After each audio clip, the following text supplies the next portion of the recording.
साथियों, जिस वक्त हमारे देश के गरीब वापस अपने घरों की तरफ जा रहे हैं, वहां पे हम क्या देख रहे हैं कि उनसे ये उम्मीद करी जा रही है कि 40 दिन के लॉकडाउन के बाद वे अपनी जेब से पैसा खर्च करके टिकट खरीदें।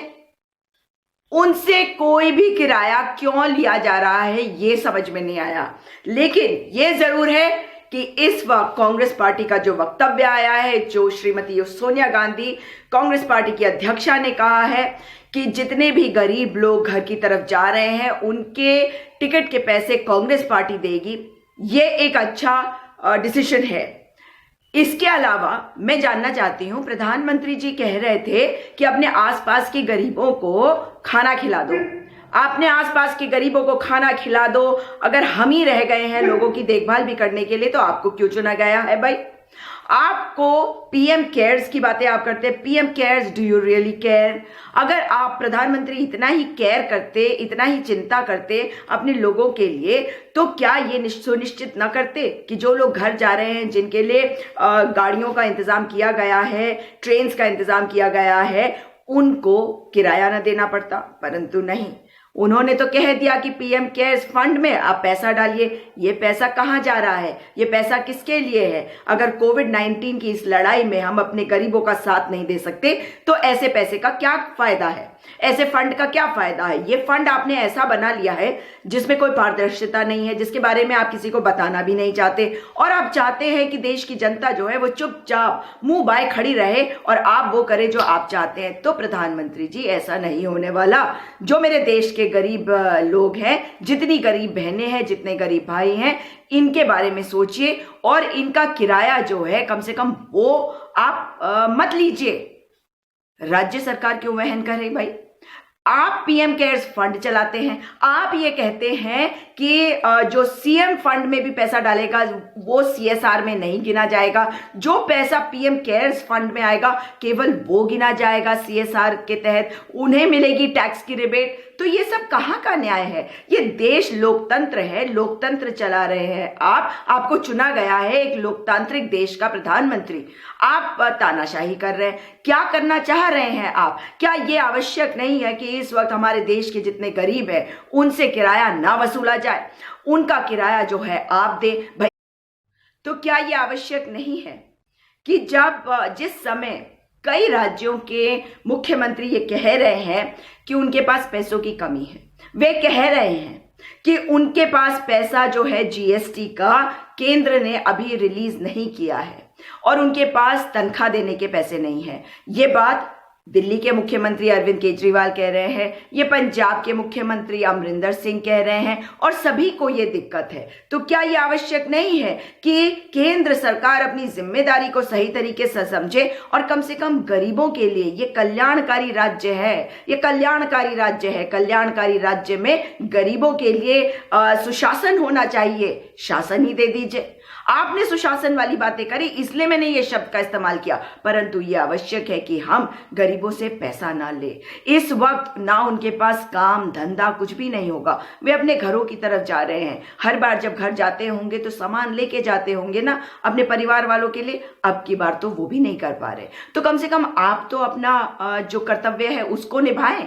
कम से कम ये तो कर दें कि जो गरीब लोग हैं उनको कोई पैसा ना देना पड़े। मैं उम्मीद कर रही हूं कि केंद्र सरकार इस ओर ध्यान देगी और हमारे जो गरीब लोग हैं, गरीब भाई बहन हैं, उनसे कोई भी टिकट वसूली नहीं करी जाएगी, किसी भी प्रकार का किराया नहीं लिया जाएगा।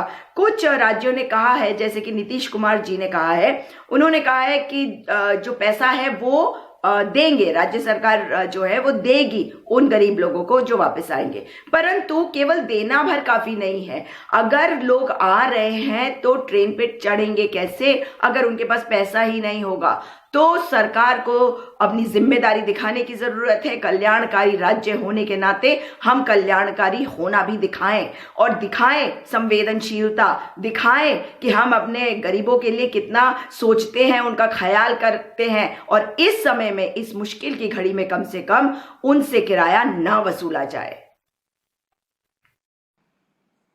प्यारे श्रमिक भाइयों और बहनों, किसान देश का अन्नदाता है। तो श्रमिक और कामगार देश का राष्ट्र निर्माता।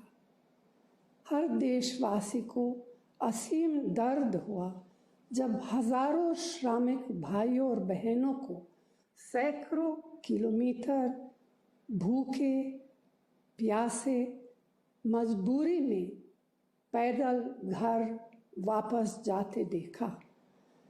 मुझे मालूम है कि आज भी देश के अलग अलग कोनों में लाखों श्रमिक भाई और बहन मुश्किल में फंसे हैं और कोरोना महामारी के इस समय में घर वापस जाने के लिए इंतज़ार कर रहे हैं।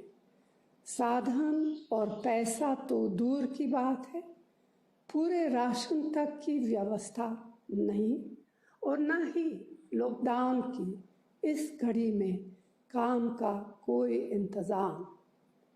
आए दिन जब देश के अलग अलग कोनों से उठ रही है हमारे श्रमिक भाइयों और बहनों की आवाज़ और पीड़ा को हम सब सुनते देखते हैं, तो लगता है कि यह आवाज़ परिवार के एक सदस्य की है। यह आवाज़ एक माँ की है, एक पति की है, एक बेटे की है जो अपने बच्चों, पत्नी, माँ, बाप तक पहुँचना चाहता है। इस पुकार ने सचमुच हम सबका दिल छुआ है।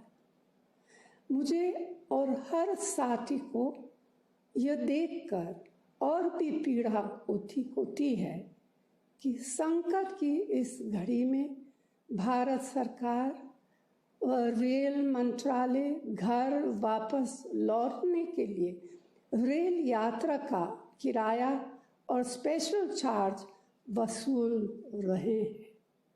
उम्मीद थी कि दाम में आए हजारों करोड़ रुपए पर पहला अधिकार हमारे राष्ट्र निर्माताओं का होगा और इस पैसे का इस्तेमाल आप सबको सुरक्षित और निशुल्क रेल यात्रा के लिए सबसे पहले किया जाएगा।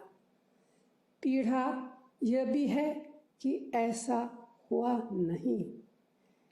ये विकट हालात देखकर कांग्रेस पार्टी ने निर्णय लिया कि हर प्रदेश में ज़रूरतमंद श्रमिक भाइयों और बहनों के घर लौटने की रेल यात्रा का खर्च उठाएंगे। मैं उम्मीद करती हूँ कि आप सब जल्दी से जल्दी अपने प्रियजनों के पास पहुँच पाएंगे। महात्मा गांधी ने कहा था कि खुद को खोजने का सबसे अच्छा तरीका है खुद को दूसरों की सेवा में खो दो। सेवा का यह संकल्प ही हमारे श्रमिक भाई और बहनों को उनके घर तक सुरक्षित वापस पहुंचाने की हमारी प्रेरणा है। इस कर्तव्य को हम मजबूती से निभाएंगे। जय हिंद।